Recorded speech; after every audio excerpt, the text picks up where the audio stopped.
Quantas foram as vezes que você reclamou que nada em sua vida mudou? Mas quando foi que você abdicou da automação de agir como um robô?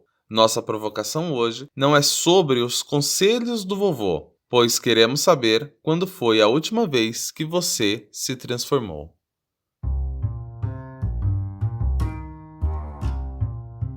Nosso linguajar é nato, não estamos falando grego. Aqui falamos como aprendedores colaborativos sobre aprendizagem significativa, criativa, organizacional, filosofia, pedagogia, psicologia. Matite Vômenos, o olhar de aprendiz e um pouco de Diz que me diz. Sejam todos bem-vindos ao nosso podcast. Olá, olá, você que nos ouve, seja muito bem-vindo ao nosso episódio de número 15. Olha aí o Elder, que maravilha! 15 vezes nossa presença nessa queridíssima podosfera. Fala você.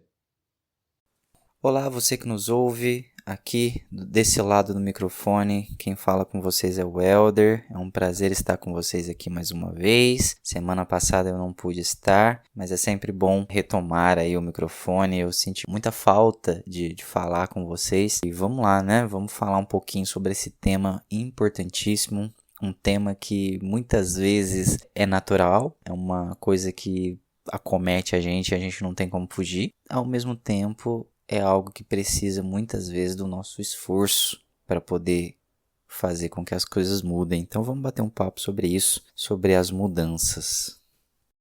E aí, cara, beleza? Você fez falta semana passada, mas também foi muito bacana poder falar com a Rosângela, ouvi-la enquanto compartilhava conosco o matite dela, que representou de forma tão singela a categoria do professorado, que tanto vem sofrendo com as perseguições, sejam elas anticientíficas, ou terraplanistas, ou com aqueles que taxam os professores, aqueles mesmos que levantam a bandeira do pensamento crítico e reflexivo, eles são chamados, sabe de quê? Doutrinadores. Mas, já com os microfones fechados, a Rosângela falou sobre a importância da transformação e da mudança, que ocorre com os nossos alunos e também com os nossos ouvintes quando são provocados. E essa transformação acaba sendo um caminho sem volta. Como dizia o filósofo grego Heráclito, que afirmou o seguinte: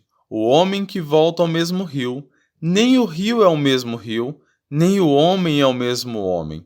E ela ainda nos deixou uma provocação para o tema que inclusive é a nossa pauta de hoje, que fala sobre a transformação e a mudança. Aí, cara, tive que caminhar no tempo e no espaço das minhas memórias e cheguei na minha primeira experiência com a psicoterapia. Não citarei o nome de quem me atendia porque não foi possível localizá-la para pedir autorização para poder citá-la. Enfim, ela é fã do cantor e compositor Renato Teixeira. E na última vez que nos falamos, da última sessão, me fez a sugestão de ouvir uma música pouco conhecida dele, chamada Transformação. Ela já sabia que eu tinha uma memória musical muito presente desde aqueles tempos. E na canção ele diz o seguinte: eu não sou mais quem você conheceu. Não existe mais em mim os velhos tempos. Não diga nada, pois tudo é assim. Todo caminho tem um mesmo fim. Transformação para poder existir.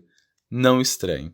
E cara, falar para as pessoas que estão convivendo com a gente de que essa transformação está acontecendo e que elas não devem estranhar, eu fiquei com a sensação de que este não estranhe no final tem o mesmo efeito vulcânico de pedir para alguém que está nervoso ficar calmo. Aí sempre vem aqueles comentários: ai, você tá muito diferente, ai, você tá mudado, ai, eu gostava mais de você antes, blá blá blá, uísque sachê, paga nós uíscas, fizemos um merchan aí de grátis.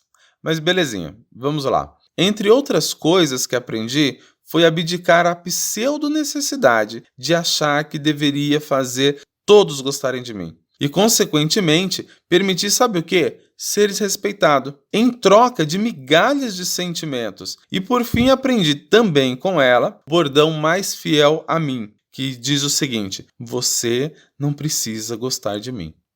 mas precisa me respeitar, pois me comprometo a respeitar você até o fim dos nossos dias. Toda essa história para te perguntar, entre os mares e rios que você já passou, quanto você já mudou?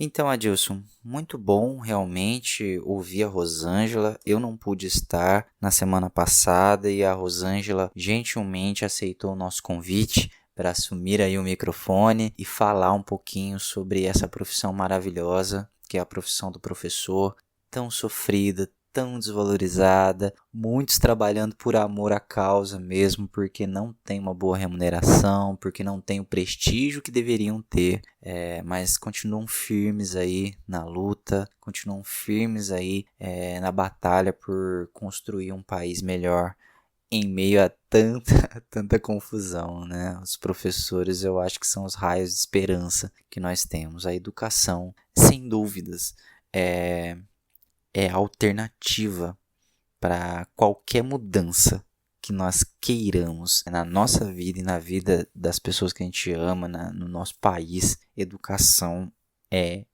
a luz da esperança, é a ferramenta-chave que vai causar toda essa mudança. Então, muito obrigado, Rosângela. Ela se comunica muito bem, ela fala muito bem, né?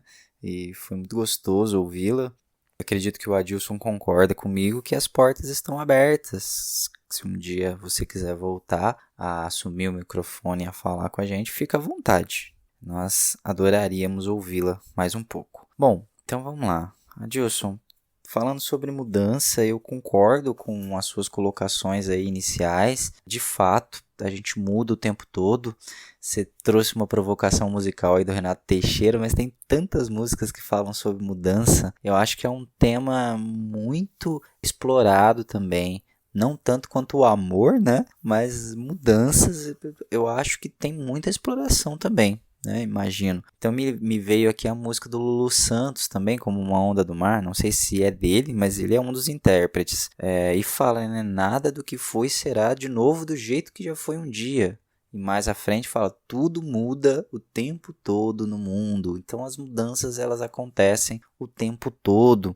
Assim, a gente precisa só dar uma classificada um pouco aí nessas mudanças, eu acredito, se é que a gente pode chamar assim. Porque eu acredito que tem mudanças que elas são automáticas mesmo. Então, tem mudanças que acontecem em nós que a gente nem percebe que mudou. Então, assim, realmente, daqui a 10 minutos você vai conversar comigo, eu já não sou a mesma pessoa. E estruturalmente, muita coisa mudou, teve células que morreram em mim, teve novas células que nasceram, e nível molecular, digamos assim, muita mudança já ocorreu.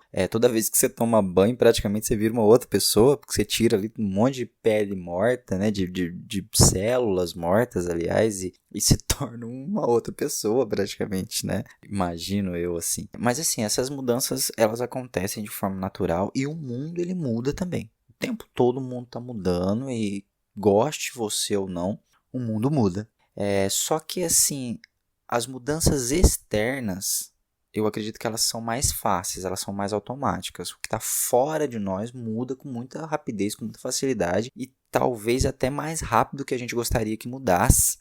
Porém, as mudanças internas, elas não são tão simples assim, elas não são tão rápidas, tão fáceis assim. Existem muitas mudanças em nós que são difíceis de acontecer. Seria, eu acho que ideal se o mundo fosse mudando e a gente automaticamente fosse mudando junto com o mundo, com as situações, com a vida. Mas não é assim. Muitas mudanças elas precisam da nossa consciência, muitas mudanças precisam da nossa luta mesmo para mudar. Do nosso empenho para mudar. E aqui eu queria dar alguns exemplos sobre isso que eu estou falando, dessas mudanças que não são tão automáticas dentro de nós. Então o mundo ele está mudando o tempo todo e a vida está mudando o tempo todo e a vida convida a gente a fazer essa mudança também, a evoluir junto com ela. E nem sempre é fácil acompanhar essas mudanças da vida e inclusive concordar com essas mudanças da vida. Aqui eu me lembrei de mais uma música, a música do Toquinho, né, a Aquarela, que fala, né, que o futuro é uma astronave que a gente tenta pilotar. sem pedir licença, toma a nossa vida e depois convida a rir ou chorar. Então tem situações na nossa vida, cara, que simplesmente aparece e convida você. Ó, e aí, cara, o que você vai fazer com isso? Você vai rir, você vai chorar? O que você vai fazer? Então a gente pode falar que a perda de um emprego, a perda de um ente querido, o fim de um relacionamento. Nós tivemos aí, né? Tá todo mundo falando disso. Eu achei que a gente não ia falar, mas eu acho que cabe aqui a mulher lá do Gustavo Lima, não foi assim? Que falou que acordou de madrugada com o Gustavo Lima falando pra ela que não queria mais. Né? Então, do nada, chega uma notícia assim pra gente. E às vezes notícias tristes também. A gente usou aqui a situação deles, né? Não sei como é que tá pra eles, todo o nosso respeito ao relacionamento deles também. Mas notícias tristes, cara, um diagnóstico ruim, alguém que morreu num acidente, ninguém esperava, enfim, todo tipo de tragédia que pode acometer a nossa vida o tempo todo, que, cara, convida você a rir ou a chorar, não tem jeito. Então, quando a gente fala dessas mudanças de vida, a gente pode dizer que elas geram mudanças em nós. Não tem jeito. Se você passa por um trauma, por uma situação assim, você vai mudar, cara. Você vai se tornar outra pessoa. Você vai fazer uma série de reflexões, você vai vivenciar uma série de sentimentos que vão fazer você mudar. Essas mudanças, às vezes, elas podem ser positivas, que vão fazer você evoluir, vai fazer você crescer. Tudo vai depender da forma como você vai refletir sobre elas depois que tudo tiver passado. Você vai olhar e tal e refletir. Elas podem ser negativas, digamos assim, quando elas te tornam uma pessoa pior, digamos assim, né? Às vezes a pessoa passa por uma situação assim e ela muda de uma tal forma que ela fica irreconhecível, mas de uma maneira ruim, de uma maneira que causa problema, que faz mal para ela também. Às vezes se torna uma pessoa amarga, uma pessoa de mal com a vida, uma pessoa que não acredita mais em nada e tal. E às vezes esse tipo de situação precisa de uma certa ajuda também, para a pessoa ressignificar aqueles momentos e quem sabe mudar para melhor. Mas às vezes a gente é conduzido para essas mudanças negativas quando acontece uma situação assim com a gente. E muitas das vezes também a pessoa não aceita a situação que acontece. A gente sabe, às vezes a vida traz mudanças pra gente e a pessoa não aceita. A primeira fase do luto, segundo a Elizabeth Kubler-Ross, eu não sei se é assim que se pronuncia o nome dela, Kubler-Ross ou Kubler-Ross, ela foi uma psiquiatra suíça e ela morreu em 2004. Ela nasceu em 1926, morreu em 2004. E ficou muito famosa esse modelo Kubler-Ross aí do luto, que ela divide o luto em 5 fases, né? E as fases seriam a negação, a raiva, a barganha, a depressão e a aceitação. Então essas 5 fases do luto ficou muito famosa. E a primeira é a negação. E muitas vezes a pessoa não sai dessa negação, cara. Acontece uma coisa ruim na vida dela, um luto por algo que ela perdeu e ela fica nessa negação. Pessoas, por exemplo, a gente já ouviu casos, né? Vê casos de pessoas que perdem um ente querido e mantém o quarto da pessoa do jeito que era. Sempre arruma o quarto, como se estivesse sempre esperando que a pessoa chegasse a qualquer momento naquele quarto, naquela casa novamente. Então, às vezes, as mudanças, elas acontecem de uma forma abrupta para nós e lidar com essas mudanças e a gente mudar e acompanhar essas mudanças não é tão fácil.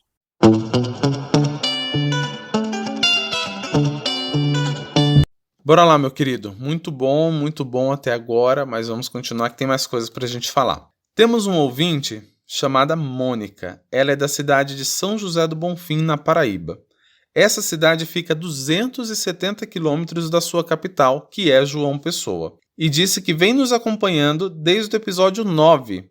Mas, segundo ela, o episódio favorito é o episódio 3, quando falamos de totalidade. Então, se você está chegando agora, faça como a Mônica. Dê aquela maratonada básica, vá lá no episódio 0, saiba quem sou eu, quem é o Helder, o que é matitevôminos, qual é o significado dessa palavra, por que usamos tanto o termo meu matite, seu matite, nosso matite. É bem bacana, beleza? E daí, voltando aqui na mensagem dela, ela nos agradece, nos manda um grande abraço e beijo em nossa família. A mesma coisa, Mônica, grande abraço para você, beijos na sua família. E ela deixou pra gente o seguinte, que ela se apaixonou pelo autor brasileiro Ciri Prembaba, que ela não tinha conhecimento, assim como outros autores que a gente vem citando ao longo dos episódios.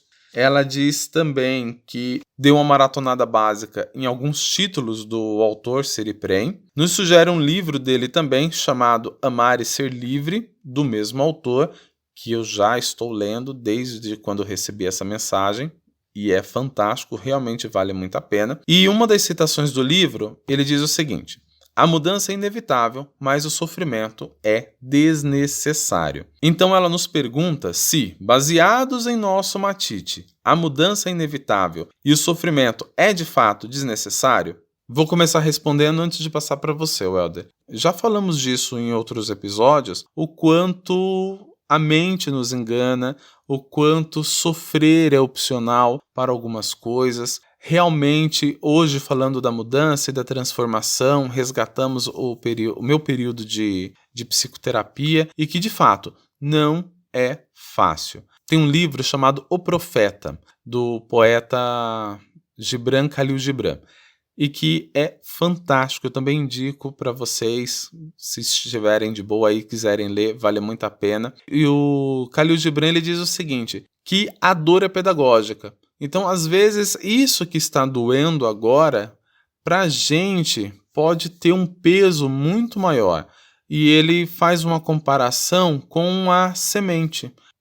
Vamos imaginar uma árvore muito frondosa, que traz sombra, que traz segurança para as aves, inúmeras coisas. Será que aquela semente não sofreu no momento em que ela se rompeu? Será que crescer também não dói? Se o cabelo cresce, a unha cresce, por que você não vai crescer? Vamos ressignificar esse crescer em transformar. Imaginemos uma das peças incríveis do corpo humano, que vem a ser o cérebro. Recentemente, um dos meus estudos, eu cheguei até o Daniel Goleman e ele faz uma referência interessante que ele diz o seguinte: o cérebro humano, ele tinha menos de 300 gramas quando começou a ser estudado. E essa transformação, hoje um cérebro humano de um tamanho regular aí, ele vai pesar um pouco mais de 1 quilo. Cara, então são 3 vezes mais.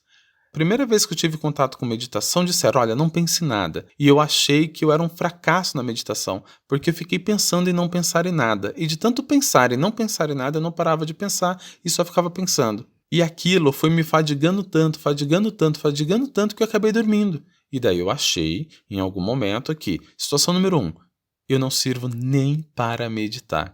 Situação número 2, eu devo ter meditado tão bem que eu acabei dormindo. E daí, uma das falas que você tem também, que a gente sempre vai pensar no pior, né? Então, eu não pensei que eu estava muito bom ao ponto de conseguir dominar a minha mente e conseguir adormecer.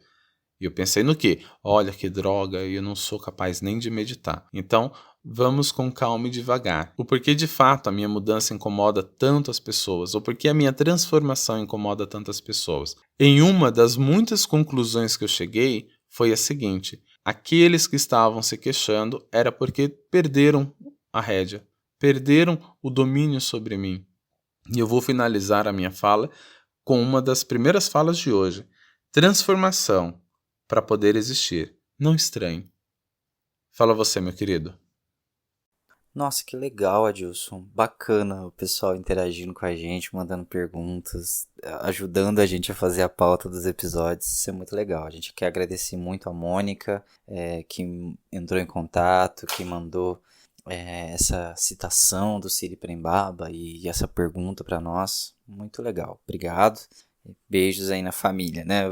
Usando o bordão aí do Adilson. Muito legal. Bom, eu interpreto da seguinte maneira essa citação aí do Ciri Prembaba. A gente dizer que o sofrimento ele é desnecessário pode soar como a impressão de que a gente não precisa sofrer com as consequências, com as consequências naturais das coisas que acontecem com a gente.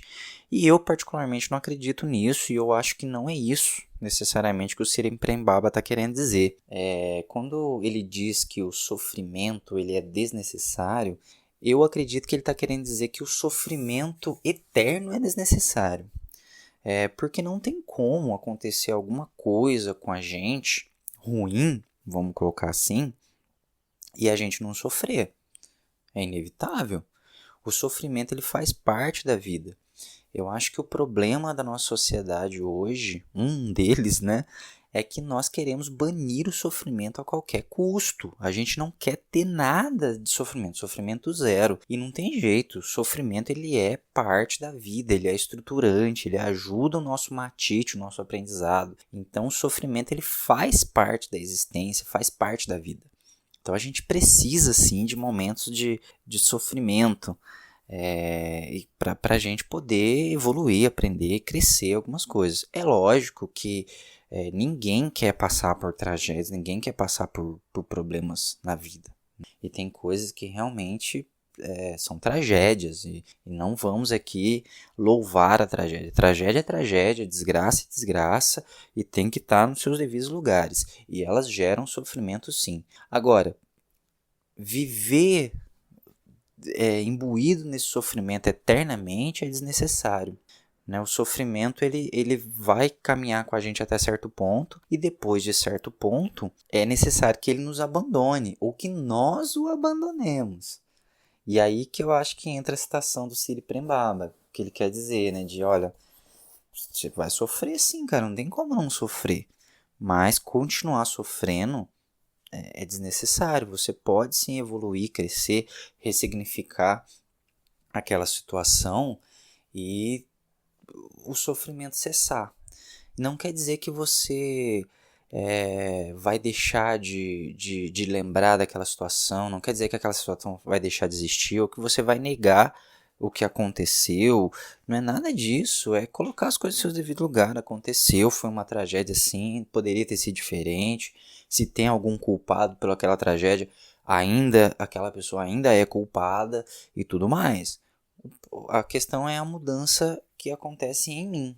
Né? Eu não vou deixar aquela situação me machucar mais. Ela está no devido lugar dela, né?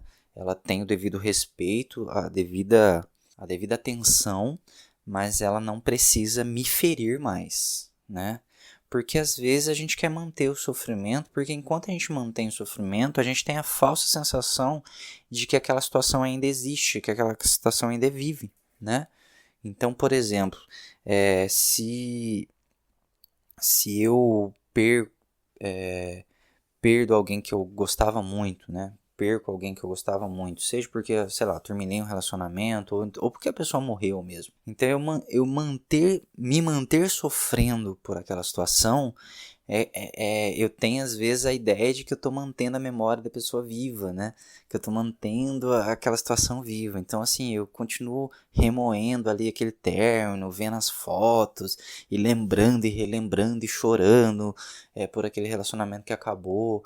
Ou então eu vivo ali sofrendo por aquela pessoa que morreu e tudo mais, e relembrando.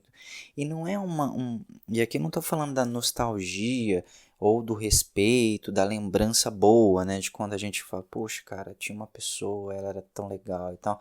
Eu não estou falando disso, eu estou falando do sofrimento mesmo, como se uma pessoa psicologicamente se automutilasse para manter aquele sofrimento. Enquanto eu sofro, aquela situação ainda vive. Seria mais ou menos assim. E aí, a gente pode falar um pouco, né, das mudanças que acontecem na nossa vida sem a gente esperar. Que eu queria dar 2 exemplos que podem mostrar para a gente como que as mudanças que acontecem dentro de nós são um pouco mais difíceis. Então vamos falar um pouquinho sobre mudanças de crenças, por exemplo. Durante toda a nossa vida, a gente vai sendo moldado e vão sendo apresentados para a gente uma série de pensamentos, de crenças, de formas de pensar e de ver o mundo. E a gente vai acrescentando isso na nossa personalidade, né? Isso enquanto a gente é criança. Quando a gente chega ali na adolescência, a gente começa a se deparar com diversas outras crenças, diversos outros pensamentos que são trazidos para a gente, que chegam até nós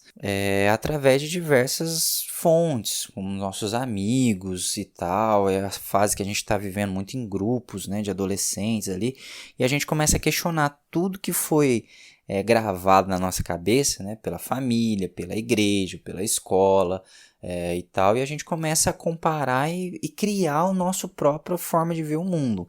Mas essa forma de ver o mundo que a gente cria, não tem jeito, dificilmente vai fugir daquilo que foi inserido para a gente durante a infância. Então, muito do que a gente vai criar como verdades estruturantes da nossa personalidade, ela vai ser embasada no que eu aprendi com os meus pais, com a minha família, no que eu aprendi na igreja, no que eu aprendi na escola, no que eu aprendi na minha vida. Então eu levo isso para a minha vida adulta, certo? Então você pensa, eu tô com 33 anos, eu tenho toda essa bagagem que eu já citei.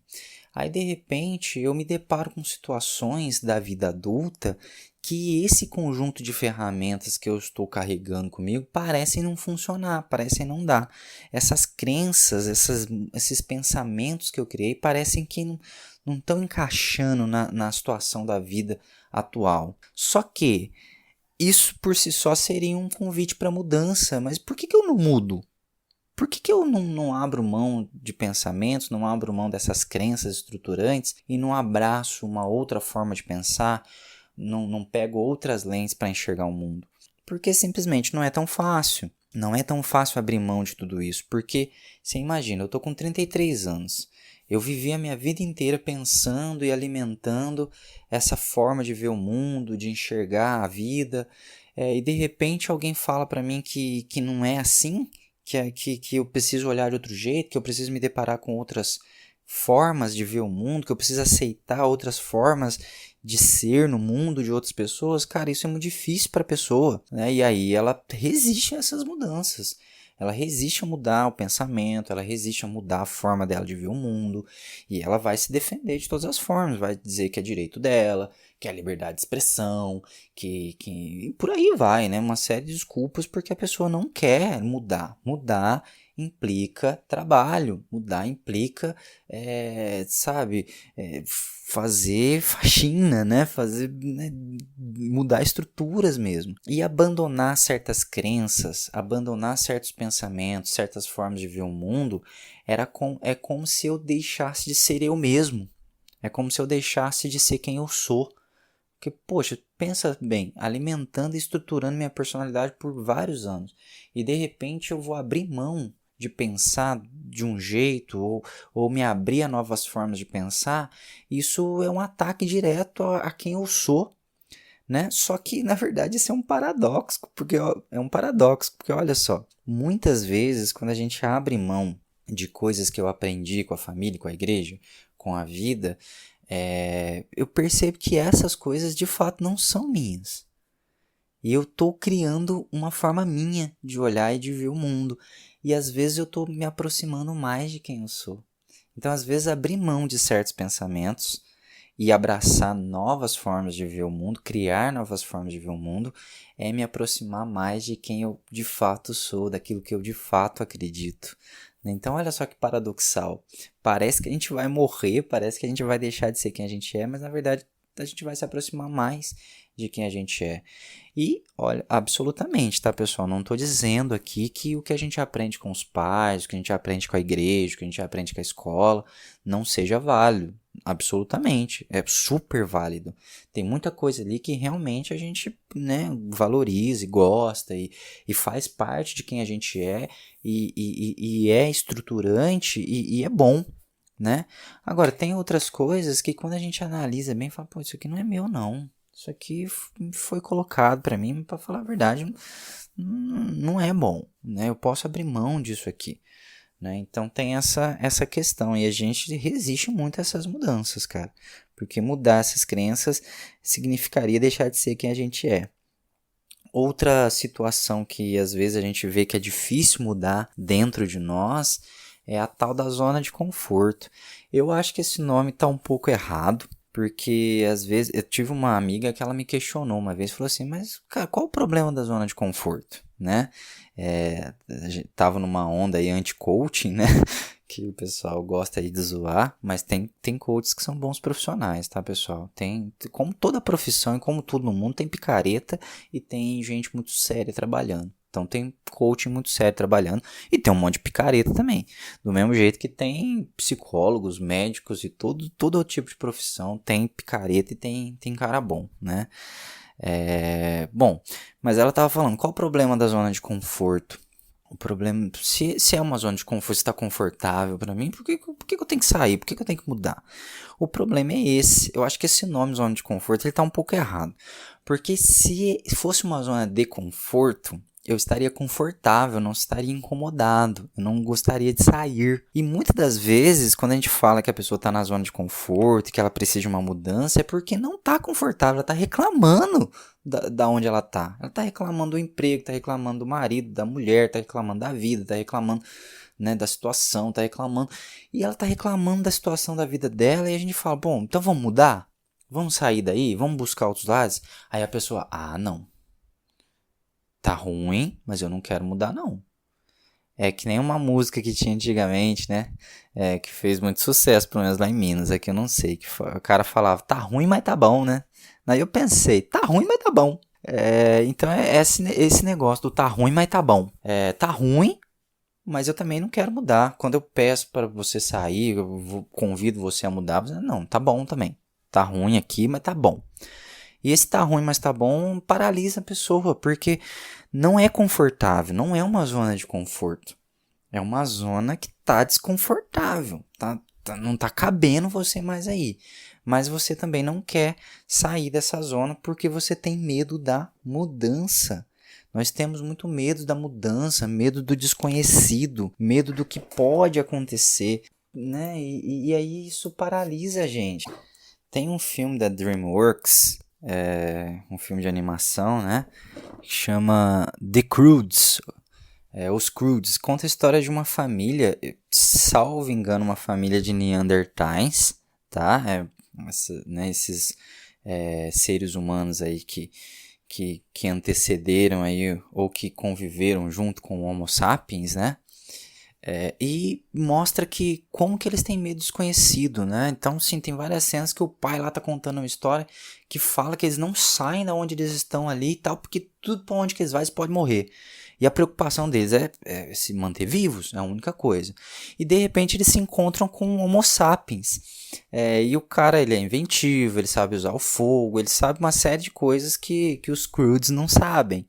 E ele sabe, inclusive, que vai ter um cataclisma e que se eles ficarem onde eles estão, eles vão morrer. E aí toda a história do filme é nessa trajetória deles aí, de sair do lugar onde eles estão e ir para um outro lugar. E na nossa vida é mais ou menos isso também. A gente fica preso num lugar que a gente acredita que está confortável para nós por medo do desconhecido, por medo da mudança. E, cara, se tá confortável para mim, eu não reclamaria. Se tivesse confortável para mim, se tivesse bom para mim, eu ia ficar confortável. Ia estar agradável. Se está desagradável, se está desconfortável, talvez eu deva refletir se não é hora de buscar uma mudança. E aí, mano? Mais um episódio na lista, concluído. Muito obrigado pelo seu apoio, parceria e de compartilhar conosco o seu Matite, que é o que vem sendo cada vez mais interessante. E é isso. Fico por aqui. Você tem alguma consideração final a fazer? Grande abraço, beijos na família. Não só na sua, Welder, mas de você que também nos ouve. Tchau, tchau. Bom, então é isso. Chegamos ao fim de mais um episódio. Foi um prazer estar com vocês aqui mais uma vez. Obrigado, Adilson, mais uma vez pela oportunidade. É sempre bom conversar, ter esse espaço aqui de fala, e convidar os nossos ouvintes aí a fazer como a Mônica, como outros que já fizeram. Mande aí alguma pergunta, dê um feedback pra gente do que você tá achando, se tá gostando, se não tá gostando, o que a gente poderia tá fazendo de melhor, de pior não, né, mas o que a gente pode estar fazendo para melhorar, ou o que tá ruim, né, que você não tá gostando, manda aí pra gente poder melhorar sempre, tá? Forte abraço, até mais.